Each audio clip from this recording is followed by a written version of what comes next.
लोक कितना बड़ा है, कैसा है, किसके द्वारा बनाया हुआ है, वहां की सभा कैसी है और उस सभा में धर्मराज किनके साथ बैठते हैं।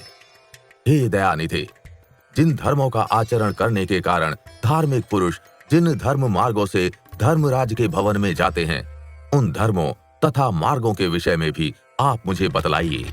श्री भगवान ने कहा, हे गरुड़, धर्मराज का जो नगर नारदादि मुनियों के लिए भी अगम्य है, उसके विषय में बतलाता हूँ। सुनो, उस दिव्य धर्म नगर को महापुण्य से ही प्राप्त किया जा सकता है। दक्षिण दिशा और नैऋत्य कोण के मध्य में वैवस्वत यम का जो नगर है, वो संपूर्ण नगर वज्र का बना हुआ है, दिव्य है और असुरों तथा देवताओं से अभेद्य है। वह पुर चौकोर 4 द्वारों वाला, ऊंची 4 दीवारी से घिरा हुआ और 1000 योजन प्रमाण वाला कहा गया है। उस पुर में चित्रगुप्त का सुंदर मंदिर है, जो 25 योजन लंबाई और चौड़ाई में फैला हुआ है। उसकी ऊंचाई 10 योजन है और वो लोहे की अत्यंत दिव्य 4 दीवारी से घिरा है। वहां आगमन के लिए सैकड़ों गलियां हैं और वो पताकाओं एवं ध्वजों से विभूषित है। वो विमान समूहों से घिरा हुआ है और गायन वादन से निनादित है। चित्र बनाने में निपुण चित्रकारों के द्वारा चित्रित है तथा देवताओं के शिल्पियों ने उसका निर्माण किया है। वो उद्यानों और उपवनों से रमणीय है। नाना प्रकार के पक्षीगण उसमें कलरव करते हैं तथा वो चारों ओर से गंधर्वों तथा अप्सराओं से घिरा है। उस सभा में अपने परम अद्भुत आसन पर स्थित चित्रगुप्त मनुष्यों की आयु की गणना करते हैं। वे मनुष्यों के पाप और पुण्य का लेखा जोखा करने में त्रुटि नहीं करते। जिसने जो शुभ अथवा अशुभ कर्म किया है, चित्रगुप्त की आज्ञा से उसे उन सब का भोग करना होता है। चित्रगुप्त के घर के पूरब की ओर ज्वर का एक बड़ा विशाल घर है और उनके घर के दक्षिण शूल, लूता और विस्फोटक के घर हैं तथा पश्चिम में कालपाश, अजीर्ण तथा अरुचि के घर हैं। चित्रगुप्त के घर के उत्तर की ओर राजरोग और पांडुरोग का घर है। ईशान कोण में शिरह पीड़ा का और अग्नि कोण में मूर्छा का घर है। नैऋत्य कोण में अतिसार का, वायव्य कोण में शीत और दाह का स्थान है। इस प्रकार और भी अन्यान्य व्याधियों से चित्रगुप्त का भवन घिरा हुआ है। चित्रगुप्त मनुष्यों के शुभाशुभ कर्मों को लिखते हैं। चित्रगुप्त के भवन से 20 योजन आगे नगर के मध्य भाग में धर्मराज का महादिव्य भवन है। वो दिव्य रत्नमय तथा विद्युत की ज्वालामालाओं से युक्त और सूर्य के समान दैदीप्यमान है। वह 200 योजन चौड़ा और 100 योजन लंबा और 50 योजन ऊंचा है। 1000 स्तंभों पर धारण किया गया वो वैदुर्य मणि से मंडित है, स्वर्ण से अलंकृत है और अनेक प्रकार के हर्म्य, धनिकों के भवन और प्रासाद गृह, देव सदन तथा राज सदन से परिपूर्ण है। वो भवन शरतकालिक मेघ के समान उज्ज्वल, निर्मल एवं सुवर्ण के बने हुए कलशों से अत्यंत मनोहर है। उसमें चित्र बहुरंगी रंग के स्फटिक से बनी हुई सीढ़ियां हैं और वो वज्र, हीरा की कुट्टिम फर्श से सुशोभित है। गवाक्षों, रोशनदानों में मोतियों के झालर लगे हैं। वो पताकाओं और ध्वजों से विभूषित, घंटा और नगाड़ों से निनादित तथा स्वर्ण के बने तोरणों से मंडित है। वो अनेक आश्चर्यों से परिपूर्ण और स्वर्ण निर्मित सैकड़ों किवाड़ों से युक्त है तथा कंटक रहित नाना वृक्ष, लताओं एवं गुल्मों, झाड़ियों से सुशोभित है। इसी प्रकार अन्य भूषणों से भी वो भवन सदा भूषित रहता है। विश्वकर्मा ने अपने आत्मयोग के प्रभाव से उसका निर्माण किया है। उस धर्मराज के भवन में 100 योजन लंबी चौड़ी दिव्य सभा है, जो सूर्य के समान प्रकाशित, चारों ओर से देदीप्यमान तथा इच्छानुसार स्वरूप धारण करने वाली है। वहाँ न अधिक ठंडी है न अधिक गर्मी। वो मन को अत्यंत हर्षित करने वाली है। उसमें रहने वाले किसी को न कोई शोक होता है, न वृद्धावस्था सताती है, न भूख प्यास लगती है और न किसी के साथ अप्रिय घटना ही होती है। देवलोक और मनुष्य लोक में जितने काम्य विषय अभिलाषाएं हैं, वे सभी वहाँ उपलब्ध हैं। वहाँ सभी तरह के रसों से परिपूर्ण भक्ष्य और भोज्य सामग्रियां चारों ओर प्रचुर मात्रा में हैं। वहाँ सरस, शीतल तथा उष्ण जल भी उपलब्ध है। उसमें पुण्यमय शब्दादि विषय भी उपलब्ध हैं और नित्य मनोवांछित फल प्रदान करने वाले कल्प वृक्ष भी वहाँ हैं। हे ताक्षर्य, वो सभा बाधा रहित, रमणीय और कामनाओं को पूर्ण करने वाली है। विश्वकर्मा ने दीर्घ काल तक तपस्या करके उसका निर्माण किया है। उसमें उग्र कठोर तपस्या करने वाले सुव्रती, सत्यवादी, शांत, सन्यासी, सिद्ध एवं पवित्र कर्म करके शुद्ध हुए पुरुष जाते हैं। उन सभी की देह तेजोमय होती है। वे आभूषणों से अलंकृत तथा निर्मल वस्त्रों से युक्त होते हैं तथा अपने किए हुए पुण्य कर्मों के कारण वहां विभूषित होकर विराजमान रहते हैं। 10 योजन विस्तीर्ण और सभी प्रकार के रत्नों से सुशोभित उस सभा में अनुपम एवं उत्तम आसन पर धर्मराज विद्यमान रहते हैं। वे सत्पुरुषों में श्रेष्ठ हैं और उनके मस्तक पर छत्र सुशोभित है तथा कानों में कुंडलों से अलंकृत वे श्रीमान महामुकुट से सुशोभित हैं। वे सभी प्रकार के अलंकारों से समन्वित तथा नील मेघ के समान कांति वाले हैं। हाथ में चंवर धारण की हुई अप्सराएं उन्हें पंखा झलती रहती हैं।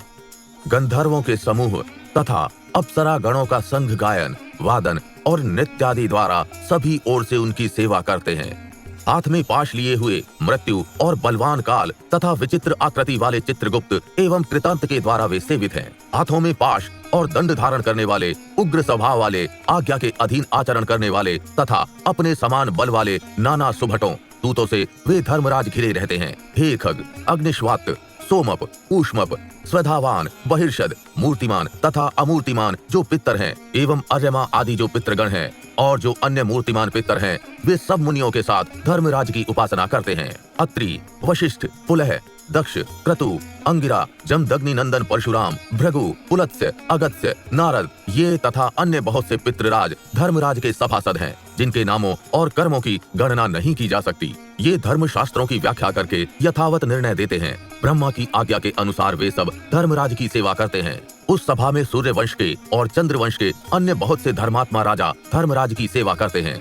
मनु, दिलीप, मानधाता, सगर, भगीरथ, अम्बरीश, अनरण्य, मुचुकुंद, निमि, पृथु, ययाति, नहुष, पुरु, दुष्यंत, शिवी, नल, भरत, शांतनु, पांडु तथा सहस्त्रार्जुन ये यशस्वी पुण्यात्मा, राजर्षि और बहुत से प्रख्यात राजा बहुत से अश्वमेघ यज्ञों का अनुष्ठान करने के फलस्वरूप धर्मराज के सभासद हुए हैं। धर्मराज की सभा में धर्म की ही प्रवृत्ति होती है। न वहाँ पक्षपात है, न झूठ बोला जाता है और न किसी का किसी के प्रति मात्सर्य भाव रहता है। सभी सभासद शास्त्रविद और सभी धर्मपरायण हैं। वे सदा उस सभा में वैवस्वत यम की उपासना करते हैं। हे ताक्षर्य, महात्मा धर्मराज की वो सभा इस प्रकार की है, जो पापात्मा पुरुष दक्षिण द्वार से वहां जाते हैं वे उस सभा को नहीं देख पाते। धर्मराज के पुर में जाने के लिए 4 मार्ग हैं। पापियों के गमन के लिए जो मार्ग है उसके विषय में मैंने तुम्हें पहले ही कह दिया। पूर्व आदि तीनों मार्गों से जो धर्मराज के मंदिर में जाते हैं वे सुकृति पुण्यात्मा होते हैं और अपने पुण्य कर्मों के बल से वहां जाते हैं। उनके विषय में सुनो। उन मार्गों में जो पहला पूर्व मार्ग है वो सभी प्रकार की सामग्रियों से समन्वित है और परिजात वृक्ष की छाया से आच्छादित तथा रत्न मंडित है। वो मार्ग विमानों के समूहों से संकीर्ण और हंसों की पंक्ति से सुशोभित है, विद्रुम के उद्यानों से व्याप्त है और अमृतमय जल से युक्त है। उस मार्ग से पुण्यात्मा ब्रह्मर्षि और अमलांतरात्मा राजर्षि, अप्सरागण, गंधर्व, विद्याधर, वासुकी आदि महान नाग जाते हैं। अन्य बहुत से देवताओं की आराधना करने वाले, शिव भक्ति निष्ठ, ग्रीष्म ऋतु में प्रपा प्याऊ का दान करने वाले अर्थात पौशाला लगाने वाले, माघ में आग सेकने के लिए लकड़ी देने वाले,